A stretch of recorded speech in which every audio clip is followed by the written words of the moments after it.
汪在政坛上混了这么久，他最痛心疾首的就是他手下没有军队，所以一到南京就要组织军队，名为和平救国，吸收了许多老军人到处练兵。但是可笑得很，兵的人数少得很，倒是几个向来做强盗绑票的人，汪精卫一个个封为师长，到处挂了和平救国军成师的招牌。有一队是南京伪府直接训练的，就住在南京太平门外，天天竖着这面有黄辫子的旗，耀武扬威。一天，防守南京的日本军人把这批伪军包围起来，用机枪扫射，所有伪军死得干干净净，于是又由伪府外交部去交涉。日本军人推说是新到的日军所为，他们的任务是肃清国民党，所以见到青天白日满地红的旗就开枪扫射。日军且固执得很，说是以后再用这种旗帜发生任何事件概不负责。报纸之外，新闻更多，当时上海的报纸所持的态度始终是反日反汪。不过大报总有大报的报格，看的人觉得不够刺激，倒是几张下午4时之后出版的晚报，每一件新闻不仅报道详细，而且标题也颇有刺激性，所以当时有一句俗语叫做夜饭吃饱，快买夜报。因为夜报中常常刊出日报所不刊载的新闻。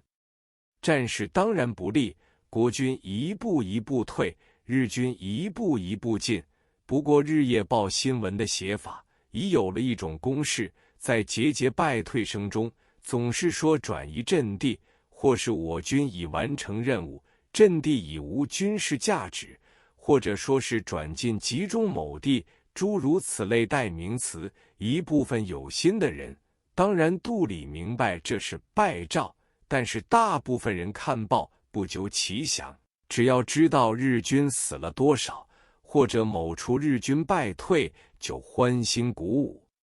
所以在这个苦闷时期，报纸的销数特别好。在汪精卫紧锣密鼓准备登场前的一段时期，各报纸对汪派人物的动态攻击得很厉害，许多丑史都尽情发表出来，所以汪派恨之入骨。76号起初的暗杀行动是以国民党为撤退的人员为对象，到这一时期，枪口就指向新闻界的人物。他们果然发出一份83人的黑名单，准备逐个暗杀掉。黑名单发表之后，差不多天天有人被枪杀，著名的有朱兴公、张嗣绪、金华亭等。当然，其中也有人与汪派暗中接线，如果接洽妥当的话，不仅可以免得一死，而且月还可以从有关方面领到一些津贴。汪派又出版了一张报纸，叫做《中华日报》。最初几天我也看过，但是主要的新闻说的不够刺激，好多新闻都不登，因此也就不看了。一天，忽然有3个人到我诊所来，气势汹汹，强迫要我订阅《大陆》杂志和《新申报》。《大陆》杂志是一本日本式的大型书刊，《新申报》是日本人主办的中文报纸。我诊所中的挂号先生见了这班人，吓得呆了，立刻付款订阅，因为不订阅就会有麻烦找上门来。后来知道，全市的店铺和住宅，家家户户都有人上门推销，要是拒绝订阅，他们就用恐吓的话来威胁，要是出言稍有不逊，他们就会拳脚交加，打到你服帖为止。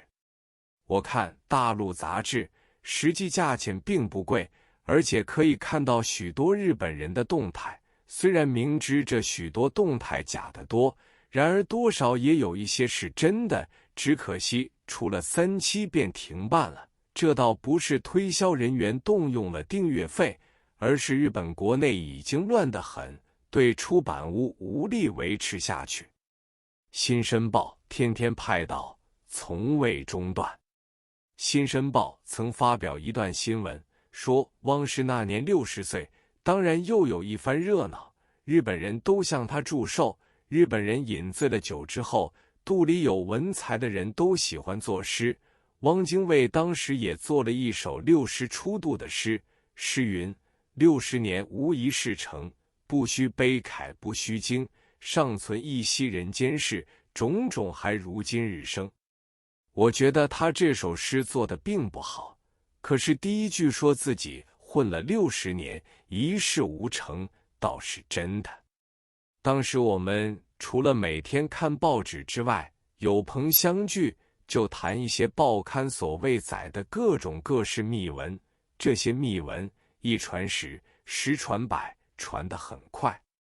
这种蚂蚁传的方式厉害得很，不要说一传十传百，实际片刻之间可以传到尽人皆知。当然，这种传来的消息未必件件是真，但是有许多消息事后都经证实，因此大家格外的重视蚂蚁传。有好多消息我已记不清楚，只记得有2件事情。一件是汪精卫在南京开府之后，每晚都要饮点酒，他不喝点酒就不能睡觉，足见他内心痛苦，是不足为外人道的。